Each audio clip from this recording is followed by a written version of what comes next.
예, 현대 신학에 있어서 지금 이 시간에는 그 세속주의 신학에 대해서 강의를 하려고 합니다. 아마 이게 6번째 강의가 되지 않나 싶습니다. 세속주의 신학의 개요 등장 배경을 보면 이 세속주의 신학은 1960년대 서구 사회의 급격한 세속화 속에서 태동이 됐습니다. 60년대 이후에 서구 사회가 아주 급속히 세속화가 이루어졌죠. 그리고 전통적 교회와 신앙이 사회적인 영향력을 잃어가고 있었습니다. 그러니까 기독교의 영향력이 많이 떨어지고 있었죠. 그리고 당시에는 과학기술과 합리주의가 지배적인 가치로 떠오르게 됐습니다. 그리고 이제 그로 인해서 신학자들은 소위 신앙의 위기를 느꼈다고 볼 수 있습니다. 또 이들은 하나님이 없는 시대에 신앙이 어떻게 존재할 수 있는지를 탐구하기 시작했습니다. 그 세속주의 신학자들이 신이 없는 시대에 신앙이 어떻게 존재할 수 있는가를 탐구하기 시작했습니다. 보네퍼는 그래서 세속주의 신학의 선구자로 평가를 받습니다.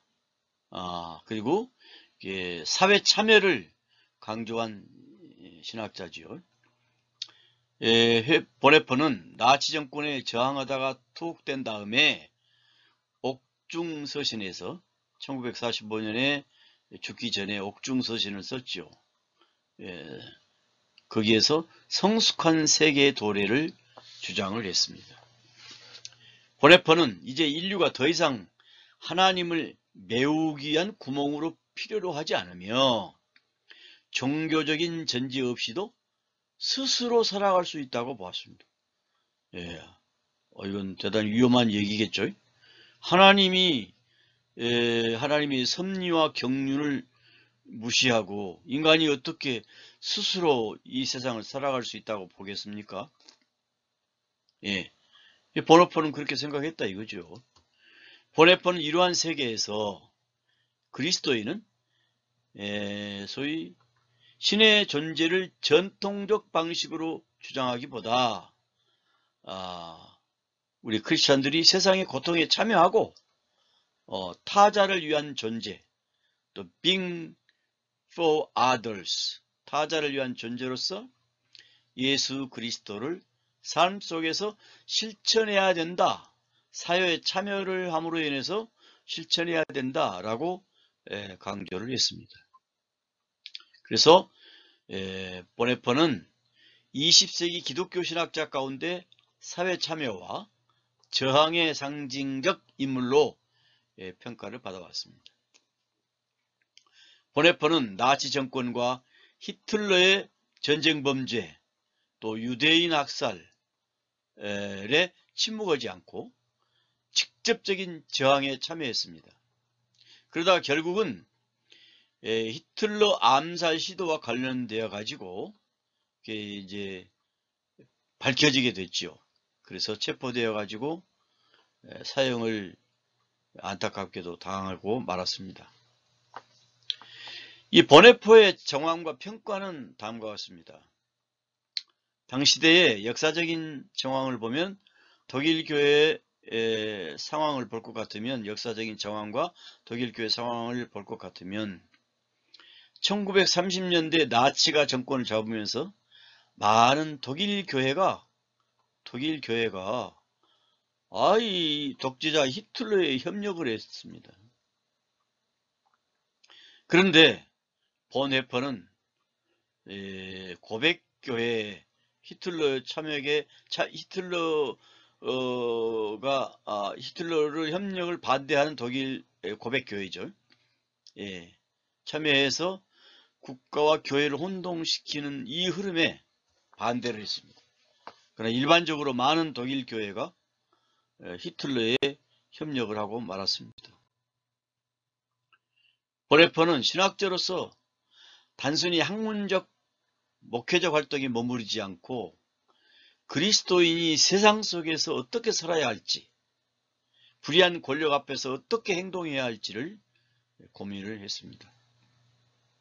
그래서 소위 레지스탕트 활동을 했는데, 보네퍼는 독일군 정보부 내의 저항 세력과 연계해서 히틀러를 그대로 놔둬서는 안 되겠다. 미친 운전수가 차를 그대로 운전해서 가도록 내버려 둬서는 안 되겠다. 그대로 내버려 두다가는 차를 동승하고 있는 모든 승객들이 다 죽게 되지 않느냐. 그러므로 이 운전수를 제거해야 된다 하는 그런 그 생각을 가지고 히틀러 제거 음모에 가담을 했습니다. 그는 주로 저항 세력과 외국 교회의 연결 역할을 했다고 합니다. 그러나 1943년에 체포되었고 1945년 4월 결국은 수용소에서 교수형을 당하고 말았습니다. 당시 연합군이 해방시키려는 시점이었는데 그 몇 달 전에 그냥 죽고 말았어요. 보네퍼의 신학적이고 윤리적인 평가를 보게 되면 먼저 긍정적인 평가를 살펴보면은 그건 책임 윤리를 강조했습니다. 보네퍼는 윤리학에서 그리스도인은 세상 속에서 책임적으로 행동해야 하며 단순히 손을 깨끗이 지키는 것이 아니라 불의한 세상에 맞서야 한다라고 보았습니다. 그래서 그는 행동하는 제자도를 따르기를 결심한 거지요. 나를 따르라 라고 하는 책에서 말한 것처럼 값싼 은혜가 아니라 값비싼 은혜를 따르는 삶을 보네퍼는 강조했습니다.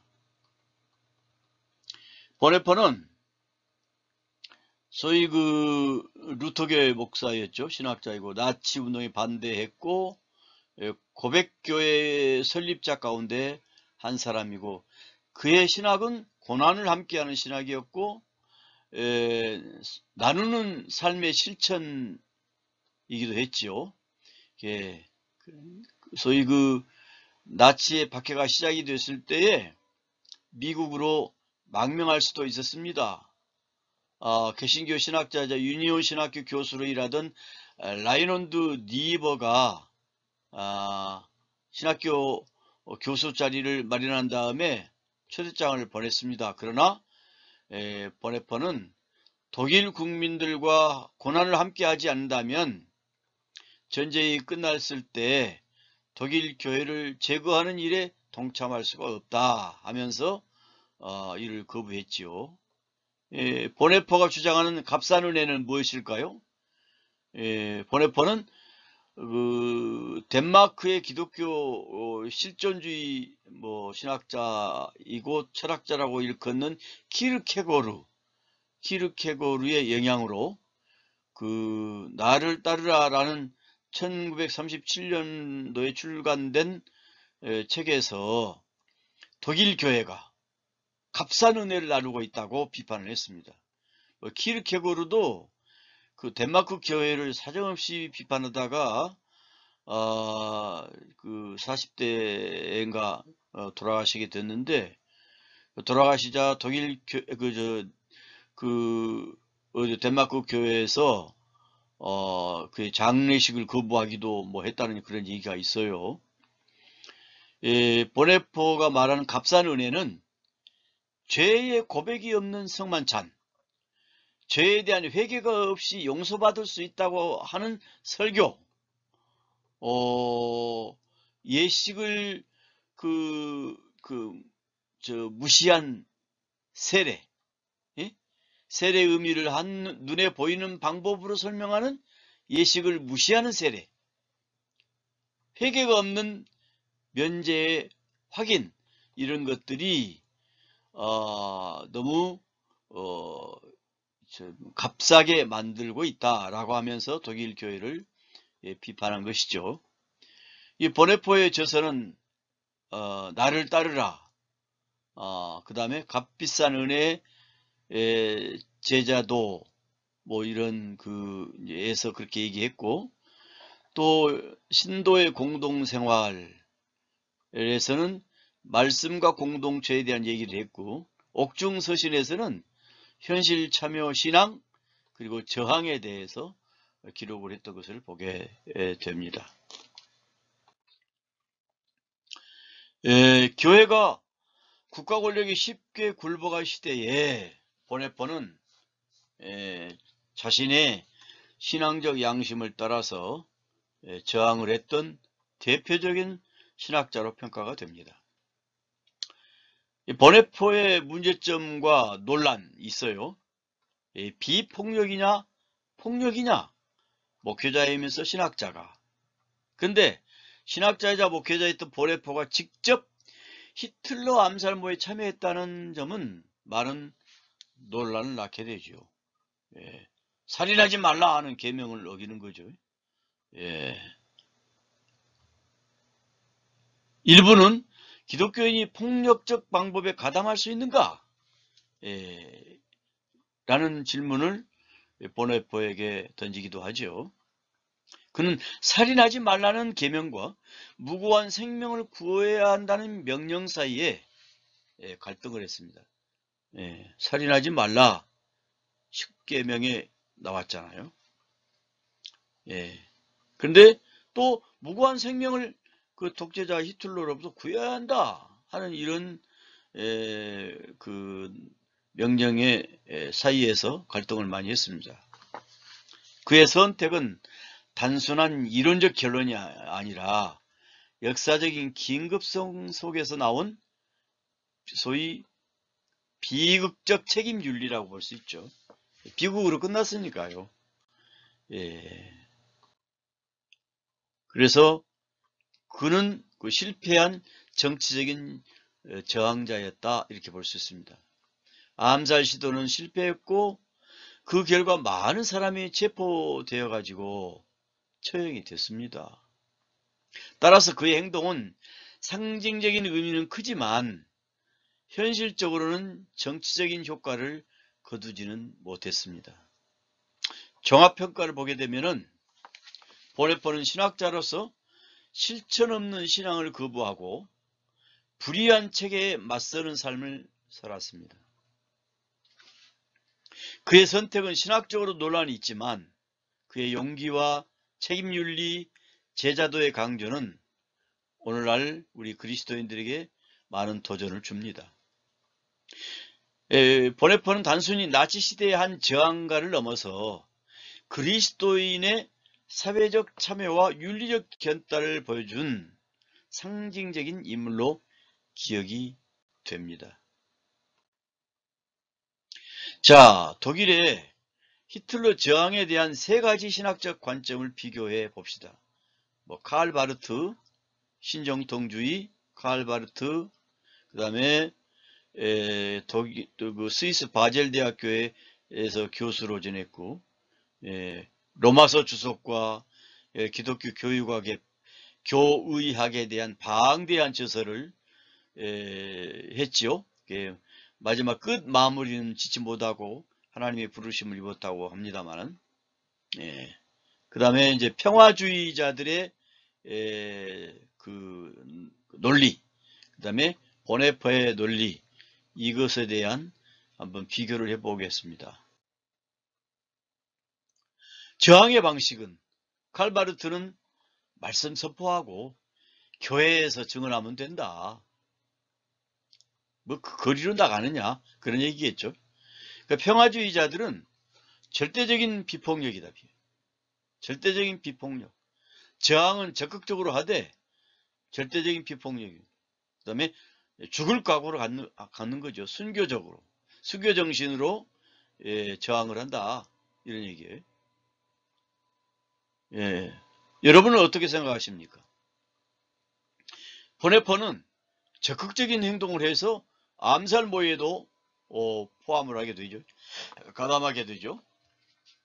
그 다음에 핵심 신학으로서는 칼 바르트는 하나님의 주권과 말씀 중심의 핵심 신학적 정신을 견지하고 있어요. 평화주의 전통은 산상수훈의 비폭력 계명을 주장하고 있습니다. 우리가 예수님을 잘 믿으려면 이 산상수훈, 마태복음 5장, 6장, 7장에 나타나 있는 산상수훈을 잘 읽어보고 묵상하고 자신과 견주어서 살펴보아야 합니다. 예. 그랬을 때에 거기에서 꺼리낌이 없다면 그는 아주 훌륭한 신앙인이 될 수 있겠죠. 예. 마태복음 5장, 6장, 7장에 나타나 있는 산상수훈, 이게 평화주의적 전통이라는 말이죠. 그 다음에 보네퍼는 책임윤리를 강조하면서 죄를 감수하고라도 악을 처치해야 된다. 죄를 감수한다. 하나님의 말씀을 불순종하면 그것이 죄 아니에요? 살인하지 말라 그랬는데 거기에 악을 내 손으로 저지한다? 원수 갚는 것을 나에게 맡기라 그랬는데 하나님이 알아서 하시도록 내버려 둬야지.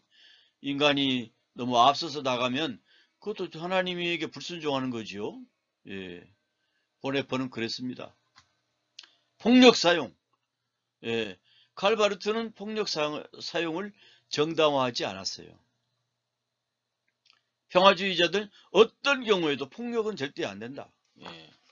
비폭력이다, 비폭력.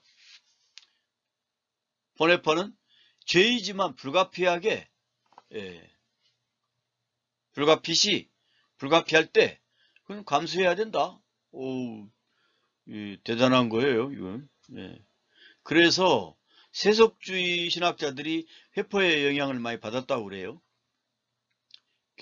나치 시대의 평가, 바르멘 주도했고, 바르트도 고백교회 일원으로서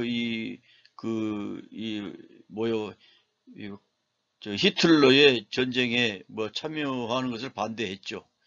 그의 스승 하르낙이 그 히틀러를 막 찬동하고 막 그랬잖아요. 그러니까 스승에 대해서 아주 뭐라 그럴까요? 회의를 느끼고 스승에서 이제 벗어나기도 했죠. 그 다음에 그 평화주의자들은 탄압을 받더라도 순교하고 영향력은 제한적이어야 한다, 그런 얘기고. 회퍼는 직접 저항, 체포, 처형까지도 해야 된다. 직접 저항을 함으로 인해서 본인 스스로가 체포도 당하고 처형도 당했잖아요. 그러니까 남도 체포하려고 했고 처형시키려고도 했잖아요. 그러니까 본인이 먼저 체포당하고 처형당하고 말았죠. 윤리적인 긴장을 보게 되면 칼 바르트는 폭력을 거부하고 소위 불의를 저항을 했습니다만은 폭력은 거부했죠. 그 다음에 평화주의자들은 비폭력을 강조하고 저항력이, 그런데 이제 비폭력을 강조하지만 저항력은 약하다, 그런 얘기죠. 그러나 소위 비폭력을 강조하면서도 적극적으로 칼과 총이 아닌 바르트처럼 하나님의 말씀을 선포하고, 어디까지나 교회 내적인 입장에서 교회적인 증언을 해야지 거리로 뛰쳐나가 가지고 화염병을 던지고 돌멩이를 던지고 총과 칼로 진압을 하고 그런 것은 기독교적인 참된 정신은 아니죠.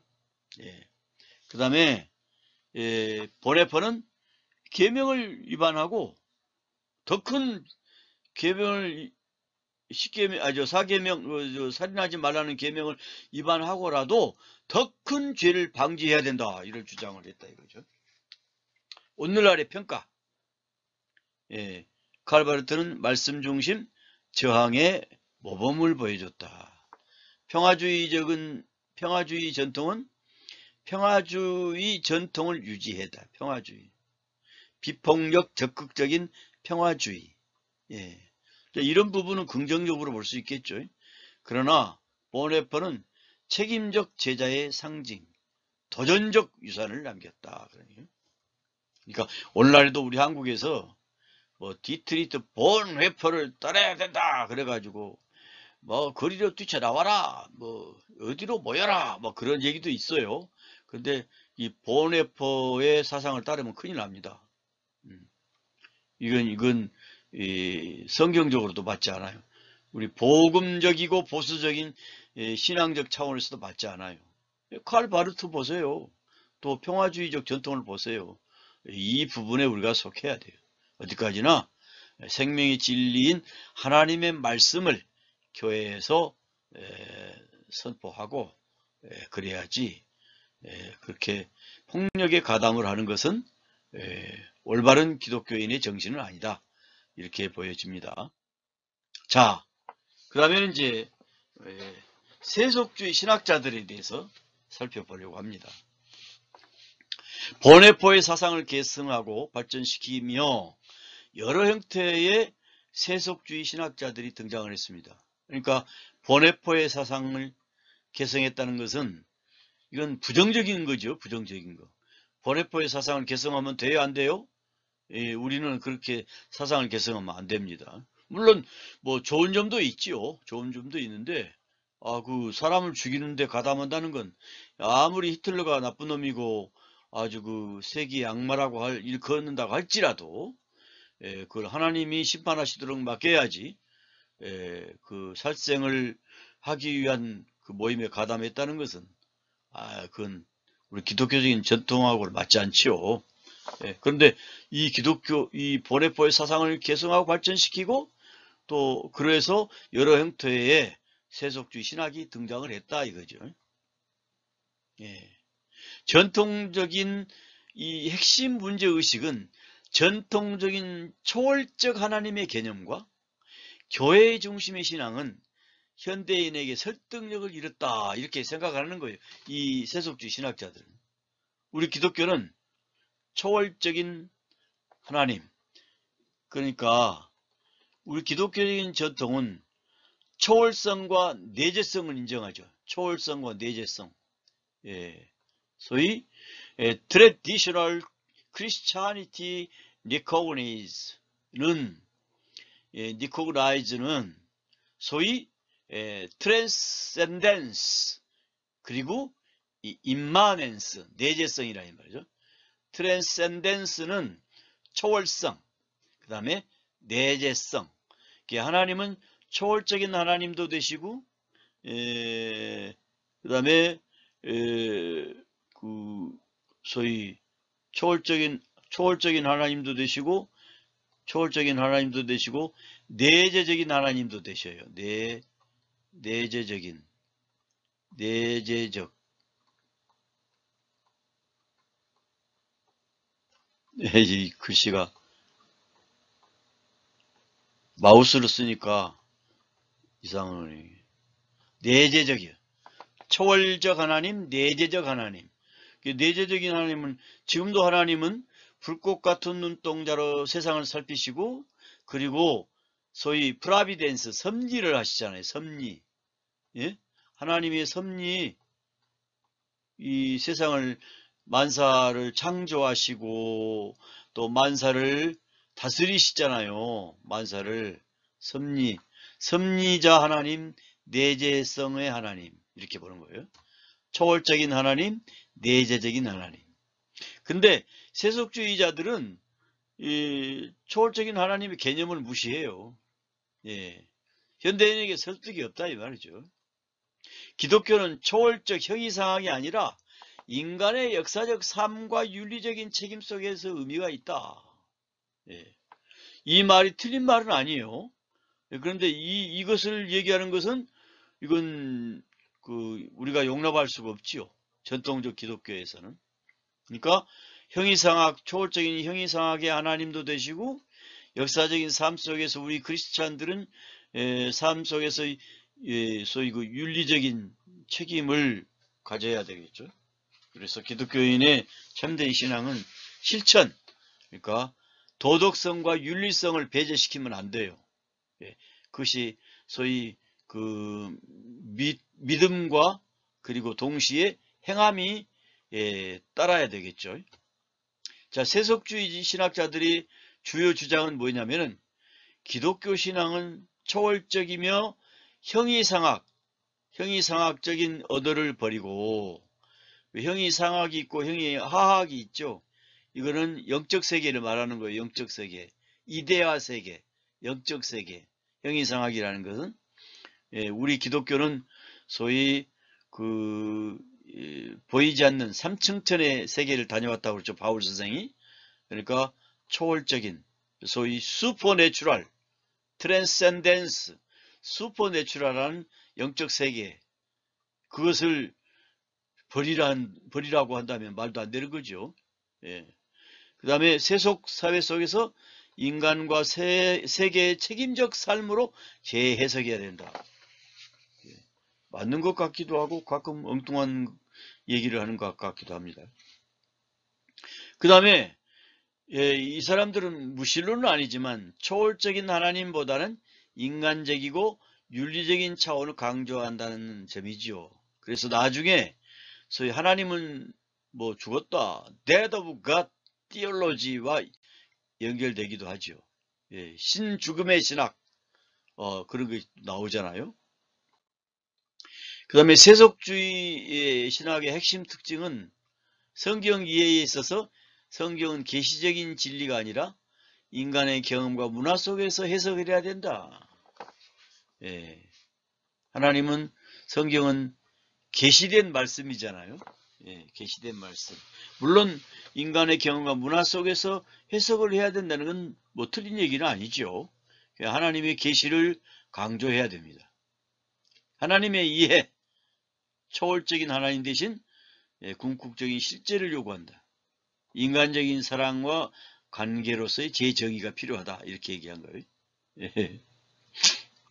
교회의 이해, 제도적 교회보다 사회 속인 공동체, 제도적인 교회보다 사회 속 공동체, 정의 평등을 위한 운동을 해야 된다 그랬어요. 예, 제도적 교회가 중요하지요. 제도적 교회에서 사회를 향해서 우리가 희생하고 봉사하고 복음을 전하고 연약한 사람들을 돌보는 소위 선교 활동을 하고 있잖아요. 그 제도적인 교회에서 힘을 모아가지고 사회 속에 들어가는 거죠. 그래서 우리가 선교를 하잖아요. 뭐 국내 선교, 해외 선교, 국내 선교에서도 다양한 선교 활동을, 이웃을 돌봄을 통해서 그 선교 활동을 할 수 있다고 볼 수 있겠죠. 그 다음에 세속주의 신학의 신학자들의 신학 방법론은 철저히 현대사회 문화 언어 속에서 신학을 재구성한다. 현대사회 문화 언어 속에서 구원을 이해하는 것은 초월적인 구원보다는 인간의 윤리적 사회 책임을 강조했다 그랬어요. 그런데 이 초월적인 구원이 가장 중요한 것입니다. 예수님이 십자가의 보혈로 우리가 죄사함을 받고 구원받은 백성으로서의 삶의 가치는 마태복음 5장, 6장, 7장에 나타나 있는 그런 삶의 실천, 인간의 윤리적이고 사회적인 책임을 강조해야 되겠죠. 근데 초월적인 구속도 중요하죠. 이게 중요합니다. 이것이 기본 바탕이 돼야 돼요. 그리고 힘이 들고 어려울 때 우리 눈에는 안 보이고 귀에는 아무 소리 안 들리지만 그리고 우리를 향해서 불꽃 같은 눈동자로 살펴보시는 하나님에게 모든 것을 간구하다 보면은 슈퍼내추럴, 초자연적인 은혜의 현상이 나에게 다가오잖아요. 그것을 우리가 경험하잖아요. 또 때로는 환상도 볼 수 있고, 때로는 하나님의 음성도 들을 수 있고, 때로는 꿈을 통해서도 하나님이 알려주시기도 하고, 때로는 영적으로 이 가슴 속에서 느끼기도 하고 그 다양한 신비스러운 은혜의 경험이 있죠. 하나님이 초월하신 하나님이 역사하지 않는다면은 우리 기독교는 그 몸이 건조한 거지요. 자, 이제 주요 신학자들 가운데 하비쿡스라는 사람이 있어요. 하비쿡스. 이 하비쿡스는 소위 미국 하버드 대학교에서 사회윤리학을 강의했던 신학자입니다. 종교사회학자라고 하기도 하죠. 이분은 교회의 세속화, 교회의 자본주의에 대한 경고로 유명합니다. 교회가 자본주의에 너무 빠져 있다 이 말이죠. 그리고 1957년에 미국 침례교회에서 이제 목사 안수를 받았습니다. 생애는 펜실베니아 대학교와 예일 대학교 신학과에서 졸업을 했고, 예일 대학교에서 신학을 졸업했고, 하버드 대학교에서 철학 박사학위를 받았다고 합니다. 그리고 1년 동안 1962년부터 1년간 서독의 베를린에서 거주하면서 동독교회와 하버드 대학교 간에 연락을 받는 일을 했다고 합니다. 그리고 보스턴의 그 흑인 거주 지역에서 살면서 흑인의 권리를 신장시키기 위한 사회운동을 했다고 합니다. 저서로는 예수 하버드에 오다, 또 세속 도시, 세큘라 시리라고 말해요. 더 세큘라 시리 1965년도에 발행했죠. 그 다음에 이제 그 The Fire from Heaven이라는 책인데 한국어로는 여성 영성 음악이라는 것으로 번역이 됐어요. 그렇게 번역이 됐습니다. 그 다음에 이제 하비쿡스의 정신이 해방신학에도 영향을 미쳤어요. 세속도시라는 책에서 도시화와 개인주의적 확산에 대해서 긍정하고 성경에 대해서 문자적인 해석과 로고스 중심적인 해석을 배격해야 된다. 문자적인 해석을 배격해야 된다 이 말이죠. 뭐 그렇게 강조한 겁니다. 그 다음에 이런 것으로 인해서 남미에서 발원한 그 해방 신학의 열풍이 부는데 일조를 했다는 이제 평가를 받습니다. 이 하비쿡스의 주장을 보면 현대 사회는 더 이상 신화적 세계관을 필요로 하지 않는다. 신화적이라니 성경에 나타나 있는 그 불가사의한 현상들, 이런 것을 신화로 치부하는 거예요. 신화로 치부하는 거예요.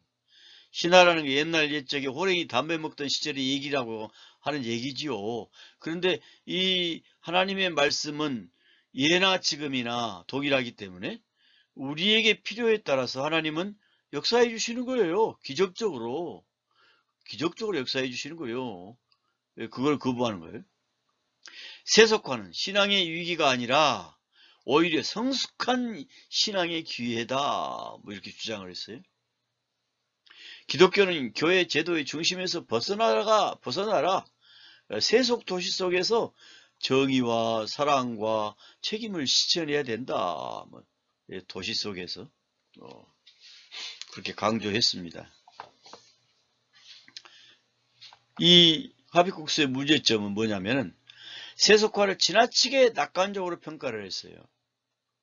실제 신앙 공동체를 약화하는 문제를 간과한 거죠. 초월적인 하나님을 약화시켜 기독교 복음의 고유성 상실의 위험을 초래했습니다. 아까 제가 설명한 대로 복음의 고유성을 상실했죠. 보네퍼라든가 하비쿡스 역시 마찬가지예요. 그런데 나중에 하비쿡스가 켄터키주에 있는 종교사회학자이기 때문에 여러 교회를 순회하면서 무슨 연구를 했다고 그래요.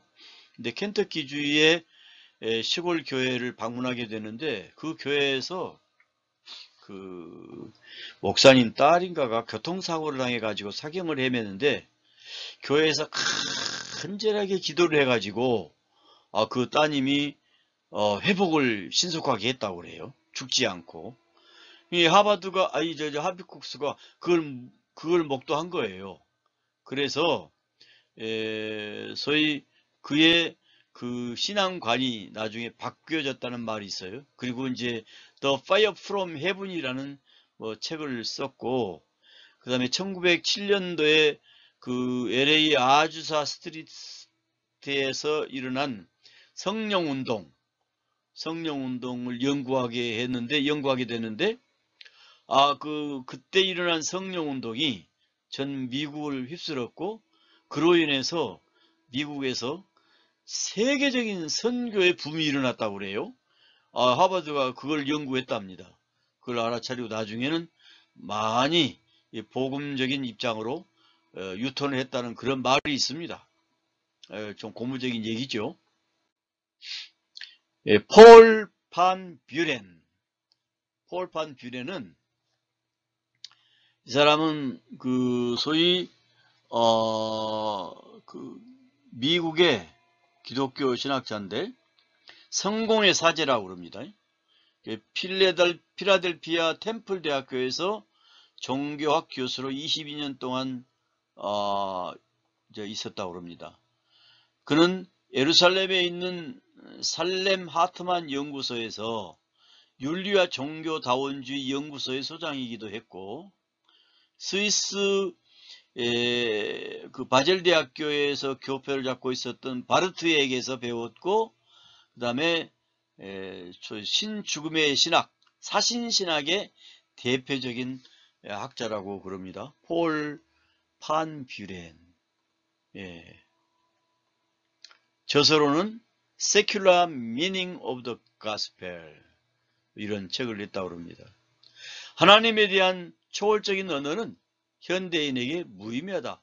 그러니까 초월적인 언어 무의미하다.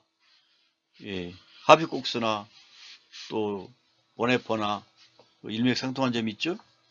기독교 복음은 초월적 진리의 주장이 아니라 윤리적인 인간 의미로 이해해야 된다고 주장을 했어요. 복음은 초월적인 진리의 주장이 가장 중요하죠. 예수님이 십자가에서 돌아가시고 3일 만에 부활하셨다. 모세 그 십계명의 기적, 십계명 그 영화의 기적, 출애굽의 기적, 그 여리고성의 점령의 기적, 그리고 또 동정녀 탄생의 그러한 신비스러움, 또 3일 만에 부활하신 예수님, 또 승천하신 예수님, 그런 초월적인 그 가르침들이 있잖아요. 그걸 부정하면 안 되죠. 신앙은 역사적인 예수의 삶과 가르침 속에서 구체화되어야 된다. 물론 이 역사 속에서, 우리의 현실적인 삶 속에서 우리 크리스찬으로서의 윤리적이고 인간적인 그런 실천은 중요하지요. 그러나 초월적인 진리의 주장을 거부하면 안 됩니다. 문제점, 하나님의 은혜를 제거하면 기독교가 단순한 윤리 철학으로 축소됨으로 축소되지요. 윤리 철학? 기독교는 철학입니까? 기독교는 절대적인 가치인 거지요. 하나님께서 예수님을 통해서 우리에게 구원의 길을 제시했다는 거 얼마나 감사한 일입니까? 근데 단순히 윤리철학이에요. 윤리철학. 부활과 구속과 영생 같은 교리는 설 자리를 잃게 되죠. 문제점. 이 사람의 문제점. 폴 반 뷰렌. 성공의 신학자가, 성공의 목회자가 그런 말을 했다는 건 이해가 안 갑니다. 그 다음에 가브리엘 바하니안이라는 사람이에요. 가브리엘 바하니안은 1927년도에 1월 24일 생인데 1912년에 또 8월 30일 날 소천했고, 1960년대 학계에서 신의 죽음 운동 신학에 대한 선구적인 작업을 일으켰다고 그래요. 가장 기억되는 그 선구적인 작업으로 가장 기억되는 프랑스의 개신교 기독교 신학자라고 합니다. 프랑스 스트라스부르에서 명망 있는 경력을 마치기 전 26년 동안 미국에서 가르쳤다고 합니다.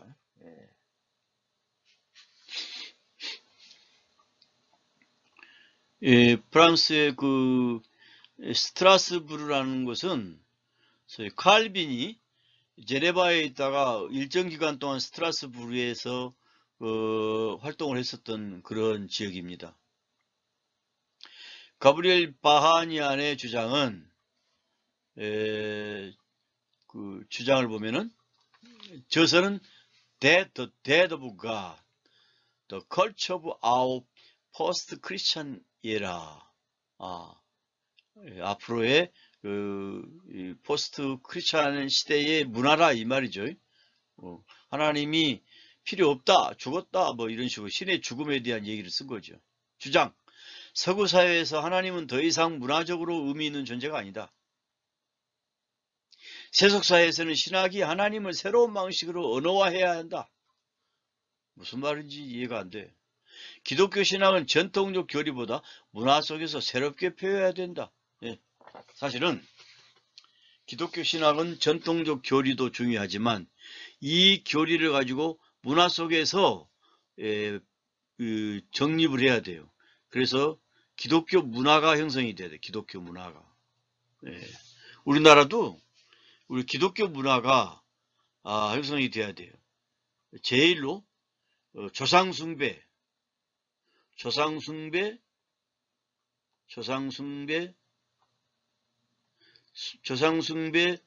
또 제사숭배, 제사 지내는 거 있잖아요. 제사숭배, 묘지숭배.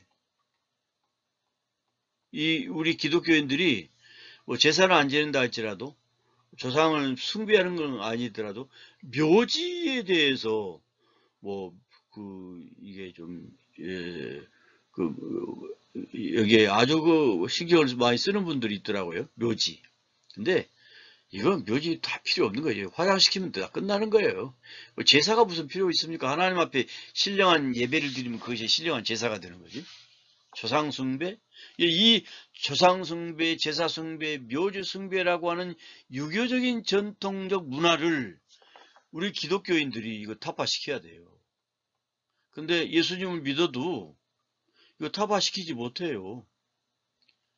제가 시골에서 처음에 목회를 했는데 집사님 댁에 가니까 제사날이라고 사진을 딱 앞에다가 놓고 부모님 사진을 딱 갖다 놓고 상호에다 올려놓고 거기서 예배를 드리더라고요.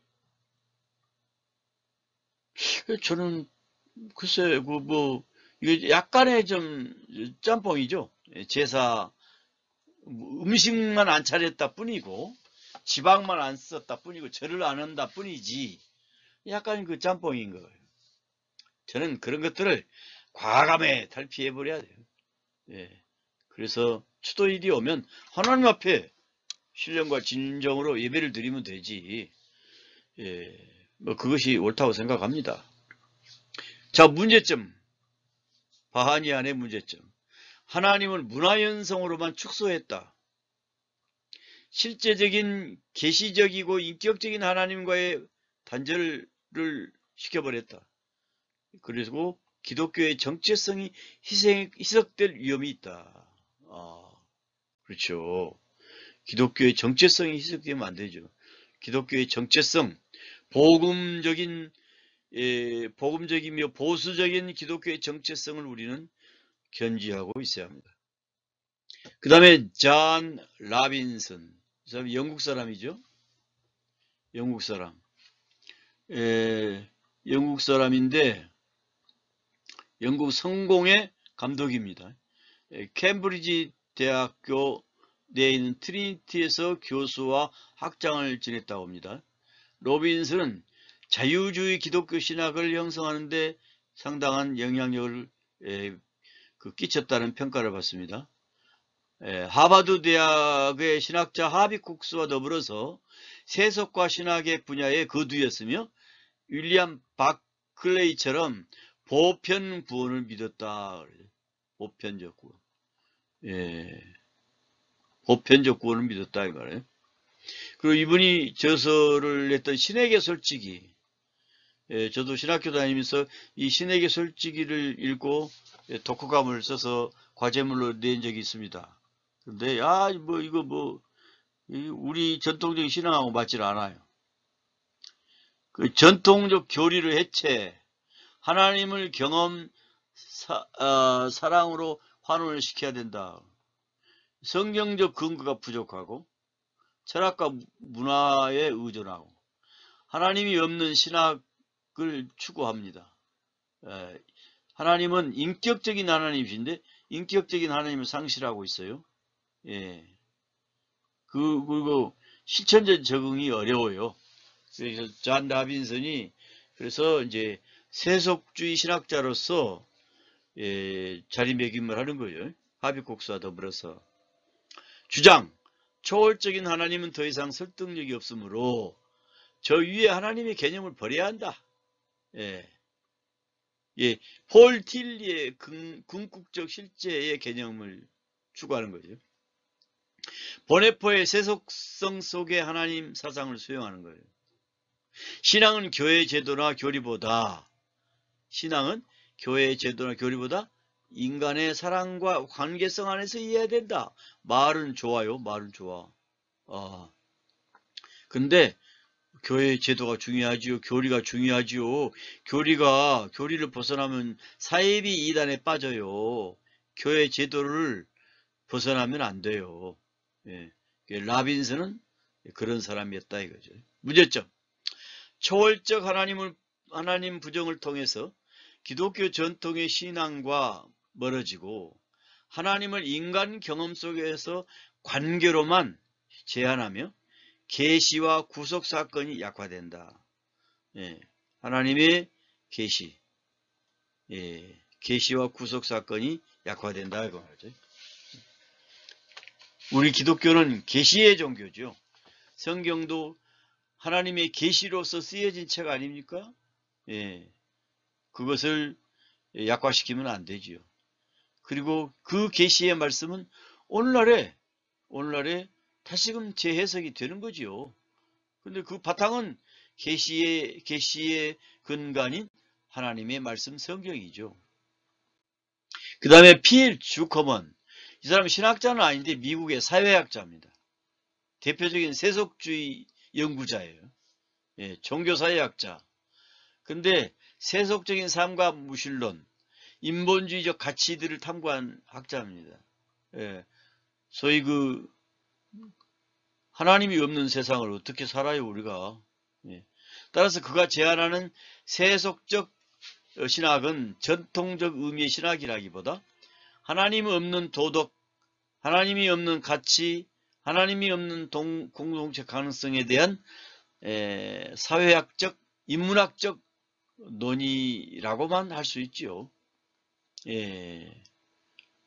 그 주커먼의 대표 저서 Society Without God, Living the Secular Life, Faith No More 등을 중심으로 해서 이제 정리를 한다면은 세속적 신학의 주커먼의 관점이에요. 개요 핵심 전기를 보면 인간은 신없는 사회에서도 의미와 도덕 공동체 생활을 할 수 있다. 하나님이 없는 사회에서도 얼마든지 좋은 세상을 만들 수 있다고 주장을 합니다.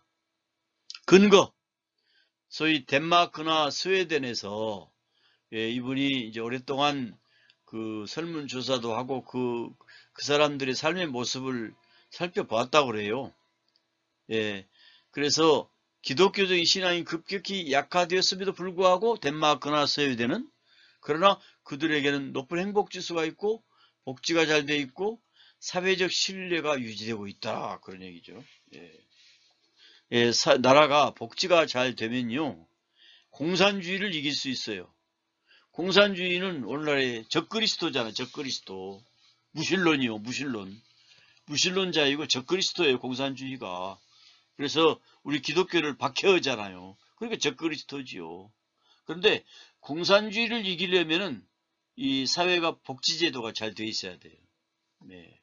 노인복지, 아동복지, 청소년복지, 여성복지, 소위 장애인복지, 뭐 사회적인 약자를 도와주는 그런 복지제도가 되어야 돼요. 이 복지제도를 일으킨 곳이 이제 영국에서 그 목사님으로부터 이 복지제도가 시작이 됐잖아요. 그래가지고 전 세계로 확산이 됐죠.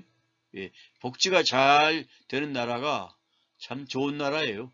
우리나라도 그런 복지 정책을 지금 잘 쓰려고 하고 있잖아요. 예, 이 복지를 반대하는 사람들은 그건 기독교인으로서 그런 것을 반대하는 사람들은 이게 이런 사람들한테 사정없이 비판을 받아요. 절대로 그런 사람들한테 비판의 빌미를 주면 안 됩니다.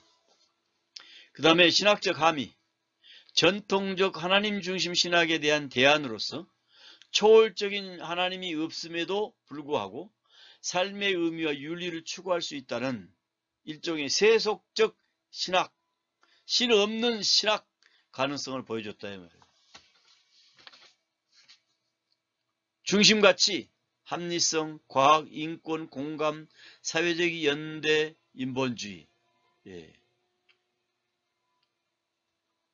신앙은 신본주의라죠. 신본주의.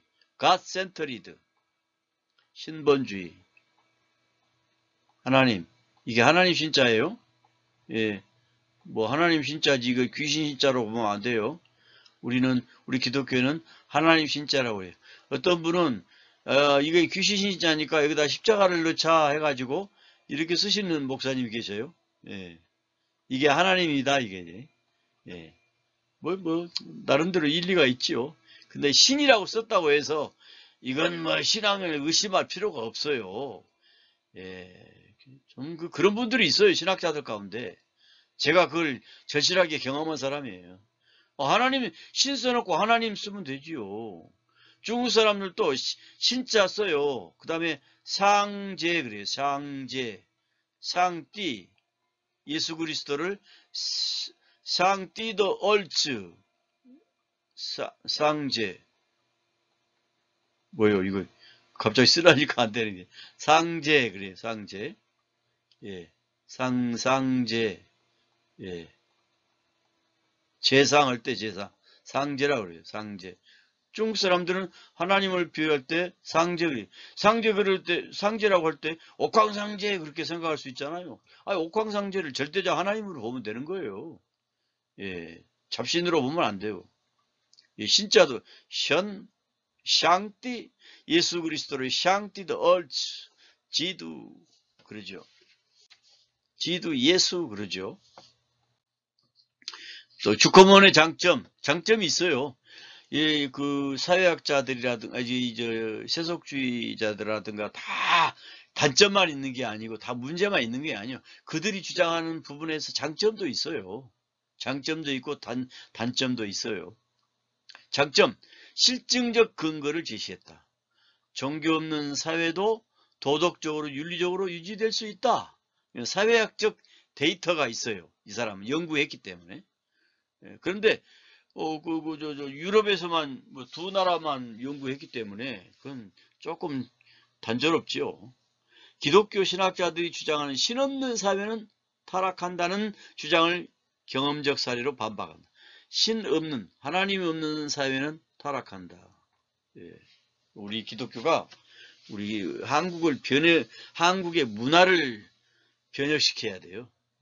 그런데 아직은 요원하죠. 보편적 가치 강조. 인류의 보편적 그리고 도덕을 강조하며 다종교 사회나 탈종교 사회에서도 수용이 가능하다. 그런 얘기를 했고. 종교 권력을 비판했어요. 종교가 개인의 자유를 억압하거나 정치 권력과 결탁할 때 생기는 문제. 이게 문제예요. 우리나라도 우리 기독교인들 가운데 정치하고 결탁하는 그런 부분들이 있습니다. 절대로 결탁하면 안 돼요. 요새 통일교 또 신천지 어떤 당하고 결탁을 해가지고 좀 시끌시끌하잖아요. 그런 절대 안 돼. 그 신천지나 이 통일교는 이단이거든. 이단 사입이거든요. 우리나라의 정통적인 정당이 그런 세력과 손을 잡았다는 건 비극이죠, 비극. 그런 정당은 참 안타까운 거예요. 안타까운 거예요. 예. 그 다음에 이것을 날카롭게 비판했어요. 교권주의에 대한 건강한 대안을 제시했다. 교권주의 유용하죠. 그 다음에 필 주커먼이라는 사람이 있어요. 필 주커먼. 탈종교인들의 정체성 확립. 신앙을 버린 사람들이 공허감을 느끼지 않도록 세속적 삶도 충분히 의미 있고 윤리적인 메시지를 전달했습니다. 예. 주커먼의 단점. 지금 계속해서 주커먼의 얘기를 하고 있죠. 예. 초월 차원의 부재인간 경험의 한계를 넘어서는 궁극적 의미 문제를 충분히 다루지 못했다. 초월성, 초월성에 대해서 한계를 다 보이고 있다 이 말이에요. 죽음과 고통과 초월적 희망에 대한 답변이 부족하다. 죽었을 때 한 번 죽는 것은 정한 것이요, 죽은 다음에는 심판이 있다. 이 답변이 부족하죠. 그 다음에 우리가 인생을 살아가는 과정에서 고통이 있잖아요. 이 고통이 있을 때에 하나님에게 호소하고 이 고통의 문제를 해결해 달라는 우리가 간구를 해야 되잖아요.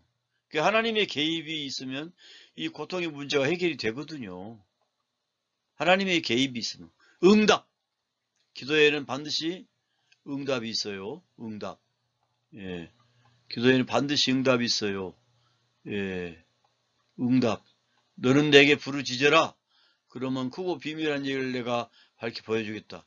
에레미야서 33장 3절, 누가복음 18장 그 억울한 과부의 내용, 구하라 주시오, 구하라 주실 것이요, 찾으라 만날 것이요, 두들기라 열릴 것이다.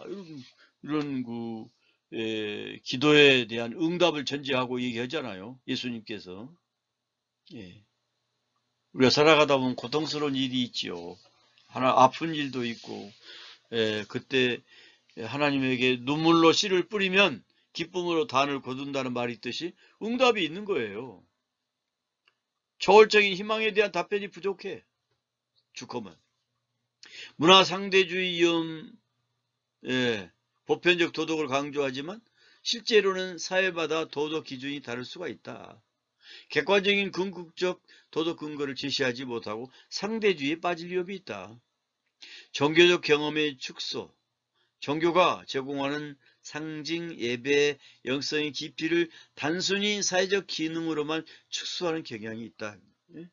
우리가 예배를 드리다 보면은 하나님의 은혜가 임하면은 우리의 가슴이 뜨겁기도 하고 마음의 평화와 기쁨이 있고 때로는 희열이 넘치는 은혜가 있잖아요. 그 영성의 깊이를 이 사람들은 경험을 못 해봐서 그리고 엉뚱한 소리 하는 거예요. 주커먼의 문제점. 신학적 한계 신학이라는 이름이 붙이기 어렵다. 이름을 엄밀히 말하면 사회학적 세속주의의 논의지 신학의 내적 탐구는 결여되고 있다. 따라서 세속적 신학이라는 용어 자체가 신학자들에게는 모순적 표현일 수 있다. 종교 긍정적 기능을 무시한다. 가능성 종교가 개인에게 주는 정체성, 소속감, 심리적인 안정, 영적 위로 등의 긍정적 역할을 과소평가했다. 하나님이 은혜가 임하면 심리적인 안정이 돼요. 또 은혜가 되면 기독교인이라는 소속감이 얼마나 느끼는지 몰라요. 그 영적 위로가 얼마나 강한지 몰라요. 예, 저도 강대상에서 엎드려서 애절하게 기도했을 때에 하나님이 응답하시고 마음의 평안과 기쁨을 주실 때에 얼마나 감사했는지 몰라요. 그런 은혜 체험들이 있거든요. 근데 슈커먼은 그걸 몰라요. 서구 중심성, 연구를 서구 중심적으로만 해서 스칸다나비아에서 덴마크나 스웨덴 두 나라만 연구했다 이거죠. 그럼 아세아는 어떻게 해요? 아세아나 아프리카나 다른 나라는 어떻고? 아세아, 아프리카, 남미 등에서는 종교가 없는 사회가 동일한 결과를 낳지 않을 수도 있다 이거죠. 네. 정리. 필 주커먼은 사회학적 자료를 통해서 신없는 사회도 의미가 있고 윤리적일 수 있다는 점을 설득력 있게 제시해서 전통신학에 대한 중요한 도전장을 던집니다. 근데 전통적 신학을 무시하면 안 돼요. 전통적 신학. 예. 전통적 신학이 뭡니까? 복음주의, 그 다음에 보수주의.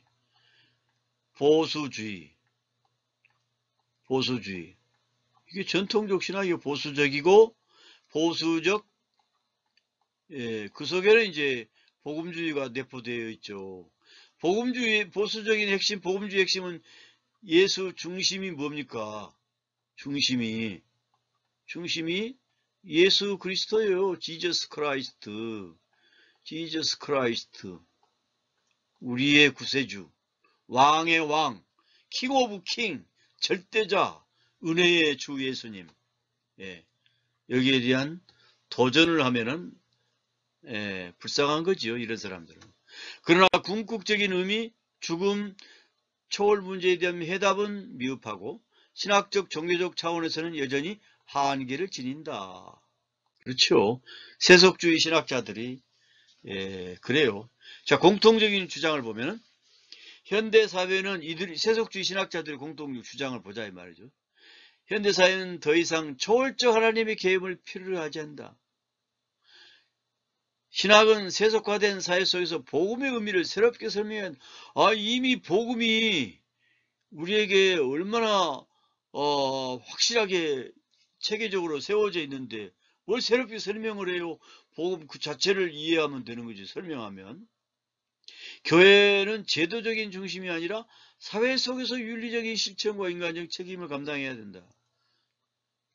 교회의 제도적 중심이 중요해요. 여기에서 힘을 모아가지고 사회 속으로 들어가는 거예요. 예. 그러니까 윤리적이고 실천을 하면 되는 거예요. 초월 대신 역사적인 예수, 윤리, 사랑, 인격적 관계를 강조했다. 예. 자, 여기서 보면은 기독교의 유실론은 항상 초월적이며 동시에 내재적인 하나님을 믿어왔습니다. 프란시스 세이퍼는 말하기를 하나님은 무한하시고 인격적인 하나님이시다라고 설명을 합니다. 이거 옳은 말이죠. 무한하시고, 예, 무한하시고 인격적인 하나님이라. 그러니까 인격적으로 우리를 만나주시는 거예요. 현실적으로. 예, 호랭이 담배 먹던 시절의 얘기만이 아니에요. 신화가 아니라고요. 예, 그래서 성경은 here and now, 지금 오늘 여기에서 성경을 봐야 돼요. 과거의 책이 아니에요. 오늘 내가 읽을 때 하나님의 말씀이 나에게 부딪히는 거예요. 그걸 레마 계시라고 그래요. 레마 계시. 기록된 것을 로고스 계시고 레마 계시가 있어요. 세속주의 신학이 주장하는 장점도 있어요. 현대 사회 속에서 기독교를 재해석하려는 용기, 용기 그런 부분이 좀 장점이라고 보겠죠. 교회의 사회적 책임과 윤리적인 실천을 강조했다는 건 그 장점이죠. 문화와의 대화, 신앙과 시대정신을 연결. 그러니까 우리 기독교가 아까도 제가 얘기했습니다마는 이 대한민국이라고 하는 문화하고 스팝이 되면 안 돼요. 싱크리티즘이 되면 안 돼요. 짬뽕이 되면 안 된다 그 말이에요. 기독교는 기독교의 문화로서 그 독특한 문화가 우리 기독교인의 정신 속에 배어서 우리 사회를 이끌어가는 그런 문화로 올라가야 돼요. 자, 세속신학의 문제점과 비판. 첫째로 하나님의 초월성 상실했다. 신학의 세속화가 됐다. 그 다음에 하나님 개념이 약화가 됐다. 하나님을 제거하거나 축소함으로써 기독교 신앙의 핵심인 계시와 부활 구속이 사라졌다 이거죠. 복음의 독특성이 약화됐다. 복음의 독특성은 구원과 부활, 계시 같은 기독교의 핵심 교리가 희미해졌다 이 말이죠. 문화적 상대주의. 복음을 시대의 문화에 맞추다 보니 보편적인 진리로서의 복음이 희미해졌다. 교회 공동체의 약화. 교회를 단순한 사회운동체로 이해하면서 교회는 단순한 사회운동체가 아니에요. 신앙공동체지. 성례와 예배의 신학적 의미가 축소됐다. 교회에서는 반드시 성례가 이행이 돼야 되고 예배가 이해가 돼야 되죠. 이게 기독교의 특성이에요. 근데 단순한 사회운동으로 치부해버리면 이건 문제점이죠. 자, 지금까지 강의를 들어주시느라고 수고 많이 하셨습니다. 대단히 감사합니다. 모두들 예수님의 은혜 안에서 건강하시고 늘 주 안에서 승리를 하시기를 기도합니다.